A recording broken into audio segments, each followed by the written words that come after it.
안녕하세요. 커리어 칼리지의 취업 컨설턴트 임송아입니다. 여러분이 지금 이제 곧 자기소개서를 작성을 하시게 될 텐데요. 그러면 지원 동기나 입사 후 포부에 어떤 내용을 넣어야 할지, 그리고 지원을 하실 때 좀 어떤 산업이나 어떤 회사가 유망할지 그런 것들에 대한 고민이 많으실 텐데요. 그래서 오늘은 여러분을 위해서 취업에 관련된 산업 이슈 10가지를 준비했습니다. 그래서 굉장히 유력한 산업들에 대한 간략한 내용 정리들을 하면서 이 산업은 이렇게 발전을 하겠구나, 이 산업에서는 이런 것들이 필요로 하겠구나라는 내용을 간략하게 정리를 하시면서 자기소개서 작성 시에 도움을 받으실 수 있도록 준비를 했습니다. 그럼 오늘은 말씀드린 대로 취업에 필요한 산업 경제 10대 이슈에 대해서 지금부터 알아보겠습니다.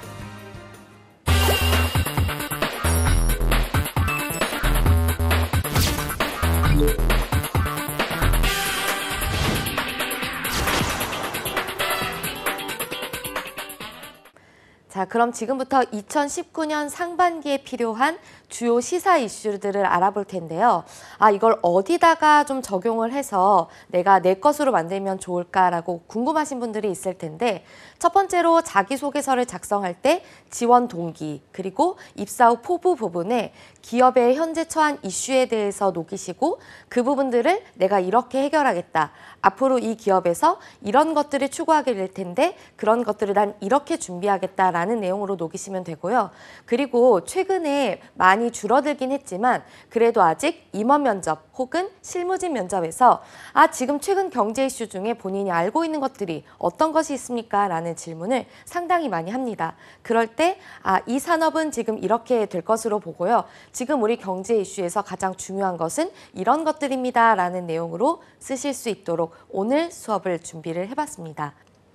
맨 처음으로 제가 준비한 내용은 미국과 중국의 무역 갈등입니다. 이 내용은 워낙 많이 언론에서도 다뤘기 때문에 잘 아실 수 있을 텐데 그 내용들 중에서 우리가 직접적으로 지원 동기를 쓸 때 어떻게 녹이면 좋을지에 대한 내용만 추려보았습니다.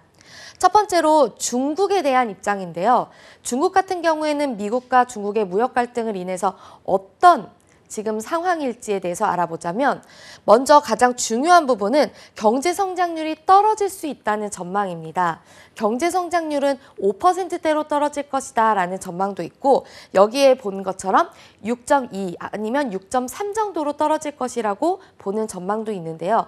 어쨌든 경제 성장률이 둔화된다는 것은 중국 입장에서는 생산량도 줄어들게 될 것이고, 그리고 수출량도 줄어들게 될 것이고, 그리고 어떤 부자재나 그 밖의 것들에 대한 수입도 줄어들게 될 수 있다라는 전망입니다.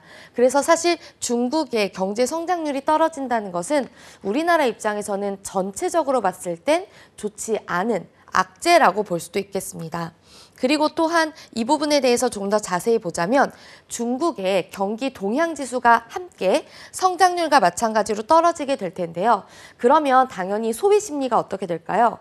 위축될까요? 아니면 더 늘어날까요? 당연히 위축되겠죠. 그렇기 때문에 한국의 입장에서는 중국으로의 수출량이 줄어들기 때문에 우리의 경제 성장률에 마찬가지로 좋지 않은 영향을 미칠 수 있다라는 것이 한 가지 이슈입니다. 그럼 미국은 현재 어떤 상황일까요? 미국은 중국이 경제 성장률이 떨어진다고 봤을 때 상대적으로 미국에서는 그런 입장이 좀 덜할 수 있다라는 내용인데요. 주가가 떨어지고 수입 물가가 상승했으나 소비 지출이 상대적으로 왕성했다는 것을 보실 수가 있습니다. 이것은 어떤 이유냐면 미국과 중국의 무역 갈등으로 인해서 미국이 승리를 해서 향후에는 미국이 조금 더 좋은 고 위치에 점에 있겠지만 어쨌든 당장은 출혈이 있기 때문에 전체적으로 봤을 때 지출은 왕성했지만 그런 것에 비해서 미국도 경제적인 여파는 있을 수 있다는 점을 오해 없이 들으셨으면 좋겠고요. 다만 보았을 때 감세 효과가 굉장히 미국 경제에 좋은 영향을 미쳤습니다. 미국 경제에 대해서 앞으로 떨어질 것이라는 전망이 있었기 때문에 미국 정부에서는 감세를 해줌으로 인해서 미국 경제를 활성화시키자 하는 내수 활성화에 대한 노력이 굉장히 높아지고 있는데요. 이것을 봤을 때 한국 기업의 대미 수출은 오히려 증가할 것으로 예상이 됩니다. 그래서 미국에서 수입을 많이 하는 품목에 대해서는 한국도 조금 더 늘어날 것이라는 것을 전망해 보실 수가 있겠습니다. 두 번째로 산업 이슈에 대해서 굉장히 중요한 부분을 살펴볼 텐데 바로 또 브렉시트입니다. 대부분 다 아시겠죠? 브렉시트가 뭔지. 영국이 EU라는 하나의 동맹체에서 벗어나서 단독적으로 우리는 더 이상 EU, 유럽연합이 아니다. 그냥 우리는 영국이다 라고 앞으로 계속해서 표방을 할 것이라는 것인데요. 여기에 대해서는 한국 경제에 어떤 영향을 미칠지 보면 한국 수출에 대한 호재 부분을 먼저 보겠습니다. 일단은 기본적으로 영국이 EU와 관계가 악화됐기 때문에 한국 입장에서는 영국에서 그동안 유럽연합에서 수입하던 부분을 뭐 한국이든 중국이든 일본이든 미국이든 다른 나라에서 수입을 할 가능성이 높아지기 때문에 그런 입장에서 봤을 때 한국에서는 굉장히 수출 호재로 작용을 할 수 있다라는 점입니다. 그래서 최근에 영국과 그 외에 유럽연합 쪽에 수출하는 그런 기업들은 굉장히 앞으로 조금 더 인력을 많이 뽑을 계획을 가지고 있다라고 보실 수가 있습니다. 노딜 브렉시트가 실제적으로 뉴욕 증시, 코스피, 코스닥에서도 현재적으로 원달러 환율에 대해서는 호재로 작용할 수 있다라는 것입니다. 여기에서 보시면 노딜 브렉시트라는 건 어떤 구체적인 좋은 딜을 하지 않은 상태에서 우리는 무조건 나갈 것이다라고 영국 입장에서 강하게 표방을 했다라는 의미로 보시면 되겠는데요. 그럼 당연히 유럽과의 관계가 좋지 않겠죠. 그런 것들이 미국 혹은 한국에 굉장히 호재로 작용할 수 있다라는 점으로 보실 수가 있겠습니다. 그리고 지난달에 굉장히 또 라스베가스에서 중요한 이슈가 있었습니다. 바로 CES 2019라는 건데요. 이 부분은 전자제품 회사뿐만 아니라 통신기술, KT나 뭐 SKT, 그리고 LG U+ 등의 통신회사, 그리고 현대자동차 등의 전장기술 회사 등등 굉장히 그리고 또 IT 회사는 물론이겠고요. 다양한 산업군과 회사에 영향을 미치는 이슈이기 때문에 반드시 CES 2019에서 어떤 일들이 벌어졌는지는 기억해 두시는 게 좋겠습니다. 먼저 처음으로 보면 굉장한 이슈가 됐던 건 삼성전자와 LG전자의 차세대 기술 TV 경쟁이 있었다는 건데요. LG 같은 경우에 롤러블이 가능한 TV, 그리고 삼성에서는 마이크로 LED TV라고 말할 수가 있겠습니다. LED와 OLED 관련해서는 계속해서 발전을 하고 있지만 이젠 LED가 마이크로 TV까지 발전을 했다라는 것 정도 기억하시면 좋겠고요. 이것은 CEM 부분이나 IM 부분 쪽으로 지원하시는 분들께 굉장히 중요한 이슈로 작용을 할 거기 때문에 삼성전자의 예를 들면 영업 마케팅 쪽을 지원하겠다 하시는 분들은 반드시 기억해 두시는 게 좋을 것 같습니다. 그 다음에 인포테인먼트 시스템이라는 단어를 굉장히 잘 기억을 해 두시는 게 좋을 텐데요. 인포메이션, 그리고 테인먼트는 엔터테인먼트겠죠. 정보와 그리고 오락거리가 함께 결합된 시스템이 굉장히 각광받을 것이다 라는 얘기인데요. 우리가 전장이라든지 여러 가지 부품들에서 내부에서 아날로그 계기판이나 조작 장치를 이제는 더욱 스마트한 환경에서 우리가 제공받을 수 있습니다. 그래서 인포메이션, 보다 많은 정보를 인터넷상에서 직접적으로 기기가 흡수해서 알려주고요. 또 굉장히 다양한 엔터테인먼트 정보들도 알려주어서 우리가 자동차를 타고 가거나 혹은 스마트 각종 TV라든지 그런 제품들을 사용할 때 훨씬 더 우리가 누릴 수 있는 기술이 많아진다는 이야기입니다. 다음에는 전장기술이라고 제가 몇 번씩 이야기를 했었는데 바로 자동차 전장입니다. 미래의 자동차는 스마트폰을 잇는 하나의 이제는 운송수단이 아니라 스마트 기기 그리고 달리는 전자제품이 된다는 건데요. 이를 위해서 아까 말했듯이 통신기술을 하는 서비스 그리고 삼성전자 같은 전자제품 서비스를 만드는 곳들에서 그리고 IT 기술 서비스 기반으로 굉장히 많은 자동차에 투자하는 기술들이 많아진다라는 이야기입니다. 그래서 지원하실 때 각종 자동차 전장 부품 쪽에 어떤 기술들을 적용하려고 이 기업이 노력을 하는지를 잘 찾아보시면 좋을 것 같습니다. 다음으로는 구체적으로 반도체 부분에 대해서 알아볼 텐데요. 반도체 기업은 굉장히 여러분께서도 취업을 하기 원하시는 부분 중에 하나입니다. 대표적인 기업은 뭐가 있죠? 삼성전자와 SK 하이닉스가 있습니다. 그런데 지금 반도체 부분에서 굉장히 중요한 이슈가 어떤 거죠? 바로 D램이라는 부분과 낸드 플래시라는 메모리 반도체 쪽인데요. 메모리 반도체의 가격 하락에 대해서는 굉장히 얘기가 많이 나왔고 이것은 치킨 게임이다. 어느 기업 하나 좋을 것이 없다라는 전망들이 있었는데 최근에는 그 전망이 조금 달라지고 있다는 것을 반드시 기억해 두셔야 됩니다.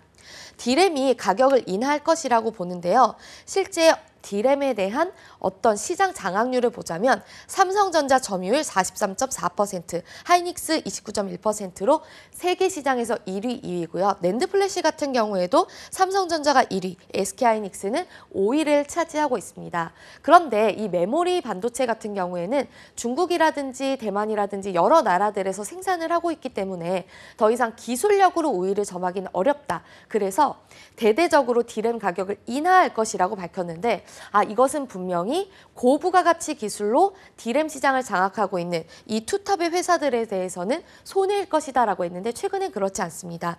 오히려 반도체 굴기에 나섰던 중국 시장이 미국과의 무역 갈등을 겪으면서 아까도 말했죠. 굉장히 중국의 경제가 앞으로 어려워질 것이다라는 전망을 내비치면서 중국에서는 D램에 대한 양산을 포기했다는 그런 이슈들이 작용을 하고 있기 때문에 오히려 이런 두 가지 기업들이 앞으로 생산량을 늘릴 것이다. 그리고 추가적으로 삼성전자나 SK하이닉스 같은 탄탄한 기업들이 어떤 대량의 생산 규모를 가지고 D램 가격을 인하해버리면 그 이외에 조금 더 규모가 작은 회사들은 버티지 못할 것이다. 이런 규모의 경제가 더욱 강하게 작용해서 이 두 회사들은 앞으로 더욱더 성장할 것이다라는 전망을 비치고 있습니다.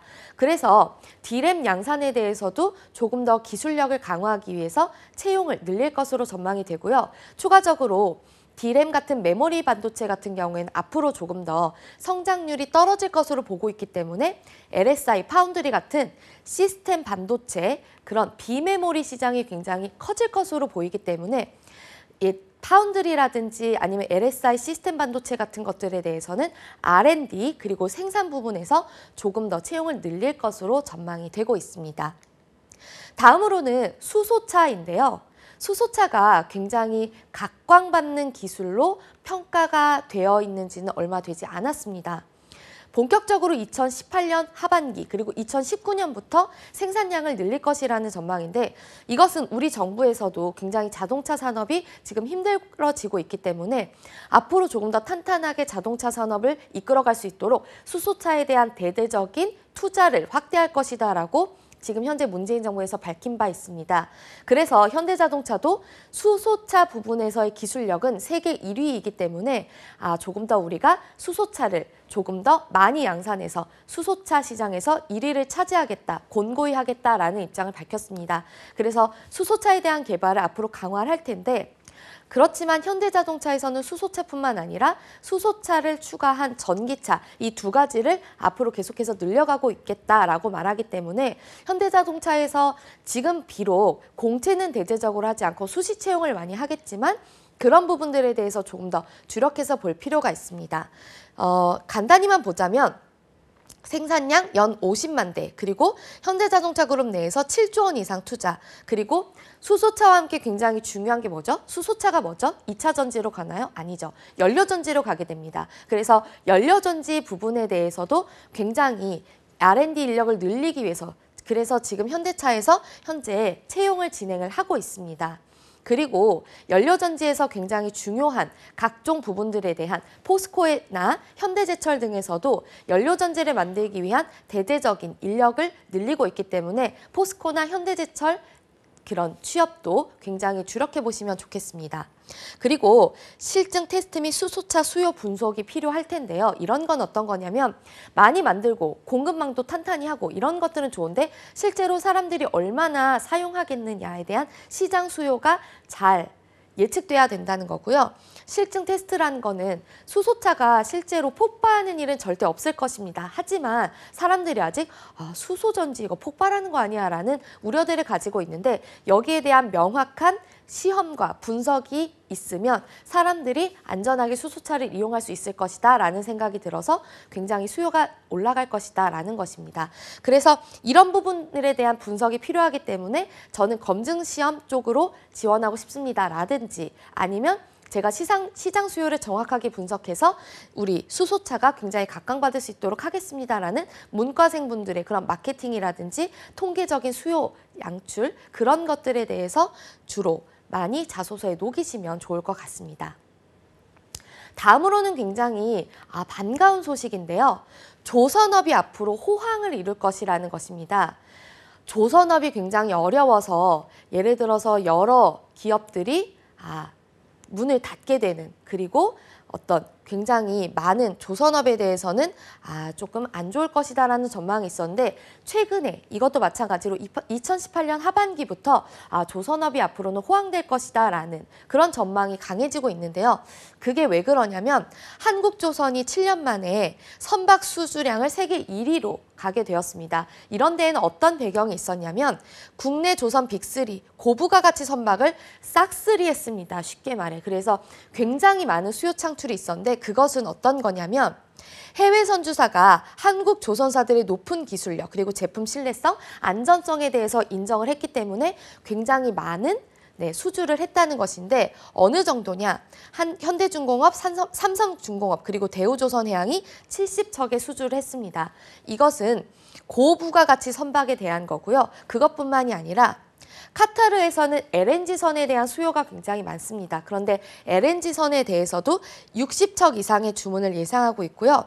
그리고 그냥 LNG선이 아니라 LNG 화물선에 대해서도 추가적으로 우리가 그전에는 약간씩 이제 수입을 많이 해왔던 상황인데 그것에 대해서 국산화를 성공해서 앞으로 LNG선 화물창에 대해서도 굉장히 많은 생산량을 확보할 것이다 라는 전망입니다.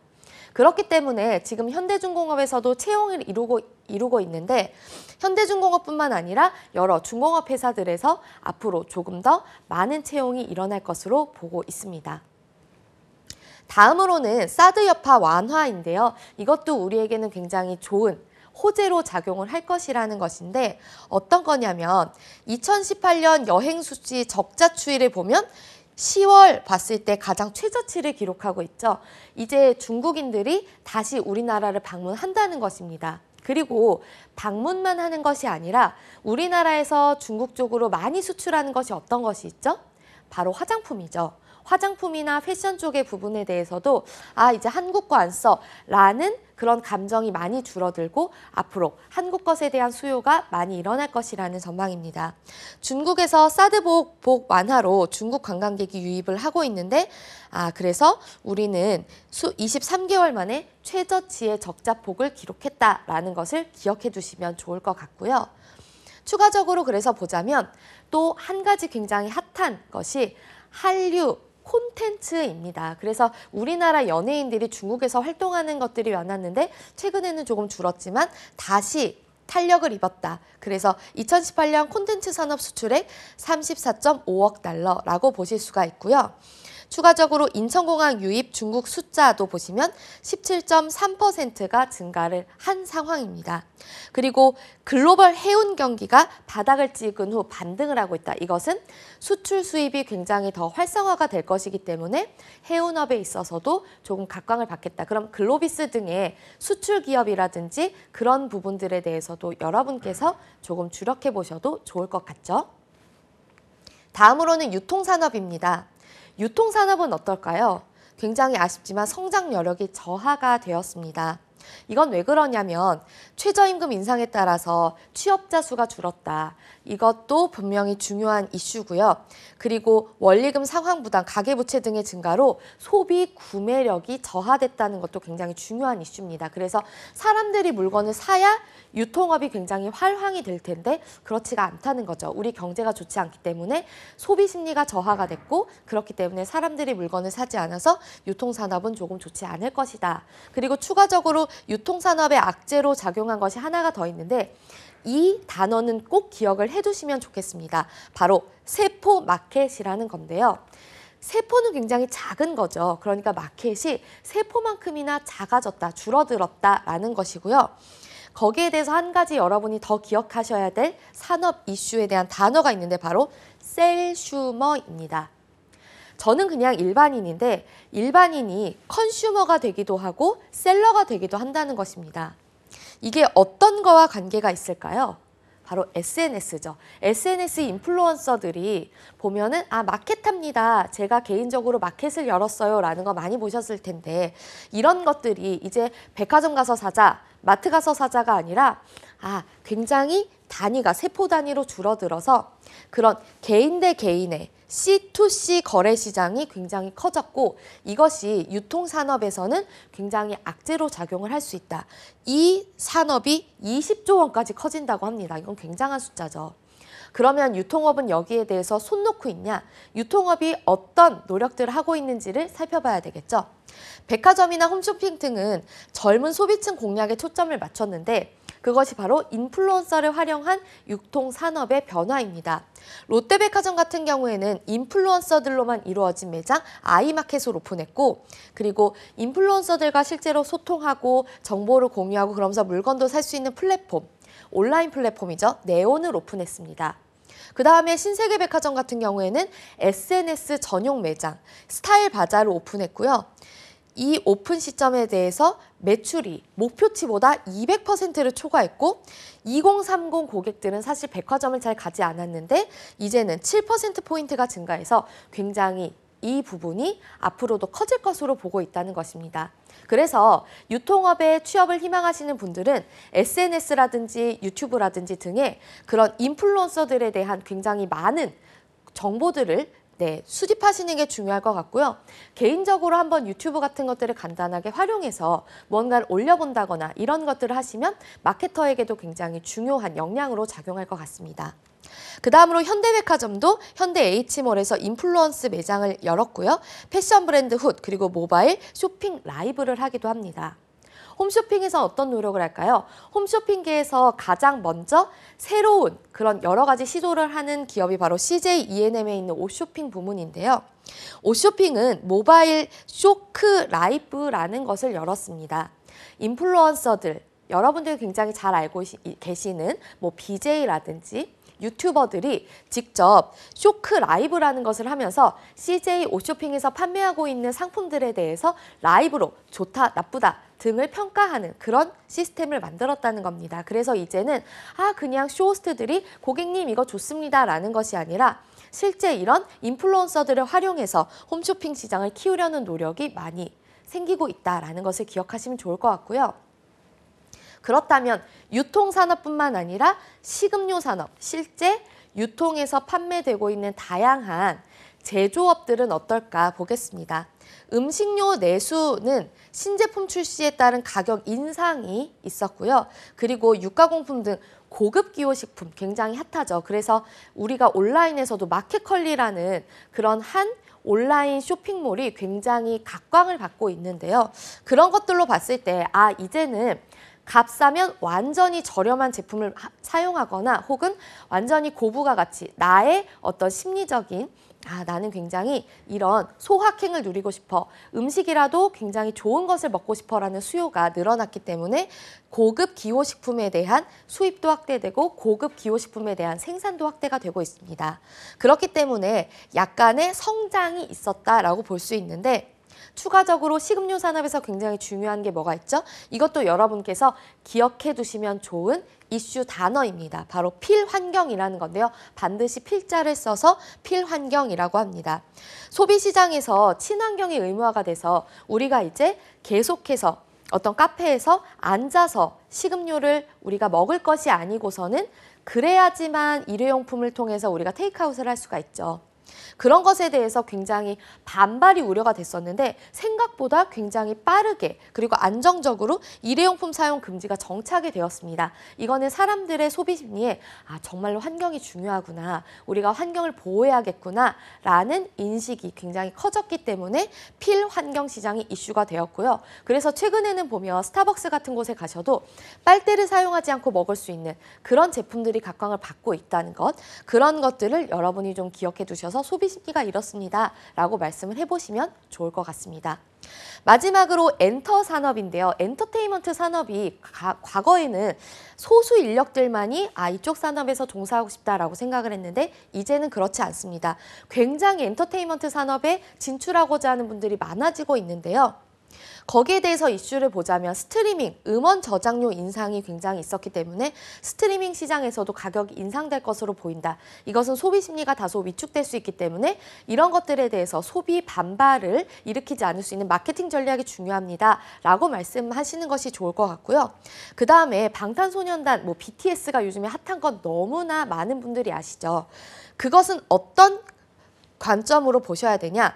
적극적인 SNS 마케팅이 전 세계적으로 굉장히 중요합니다라고 보셔야 됩니다. 방탄소년단도 실제로 SNS 마케팅을 적극적으로 했고 그 안에 한국적인 음악, 아이돌이라는 노래에서는 약간의 국악을 활용했죠. 그런 부분들에 대해서 굉장히 비서구권의 문화를 자연스럽게 소개했기 때문에 각광받았다. 이런 부분들을 여러분께서 앞으로 엔터테인먼트 산업에서 한국적 음악을 녹일 필요가 있습니다. 라고 말씀을 해보시면 좋을 것 같고요. 그리고 K-클래식도 각광받고 있습니다.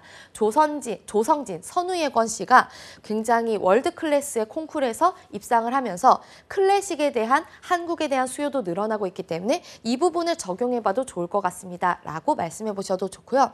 마지막으로 이거는 우리에게 악재로 작용할 수도 있는데 넷플릭스라는 거대 기업이 한국에서의 어떤 사업을 본격화하게 되었습니다. 그래서 조금 더 경쟁이 치열해질 것으로 보이기 때문에 거기에 대한 대비가 필요합니다. 라고 말씀해 보셔도 좋을 것 같습니다.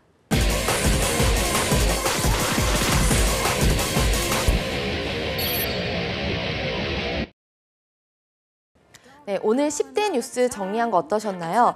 전반적인 경제에 대한 것과 산업별로 중요 이슈들만 간략하게 봤습니다. 그럼 여러분께서는 제가 아까도 말씀드렸듯이 이러한 여러분들이 가지고 계신 이슈들을 방향성을 잡으시고 거기에 대한 추가적으로 많은 정보들을 찾아보시기를 권해드립니다. 그래서 직무 혹은 회사, 산업에 맞춰서 나는 이런 시장 상황에 대해서 이렇게 대비할 수 있는 직무자다라는 것을 어필하시면 충분히 인사 담당자가 고개를 끄덕거리는 자기소개서를 완성하실 수 있을 겁니다. 그리고 이 산업들을 보셨을 때 이런 산업들이 유망하구나 라는 부분들을 보셔서 내가 취업을 지원하실 때 조금 더 주력하는 부분 그리고 상대적으로 덜 주력하는 부분을 여러분의 입장에서 한번 정리해 보시기를 권해드립니다.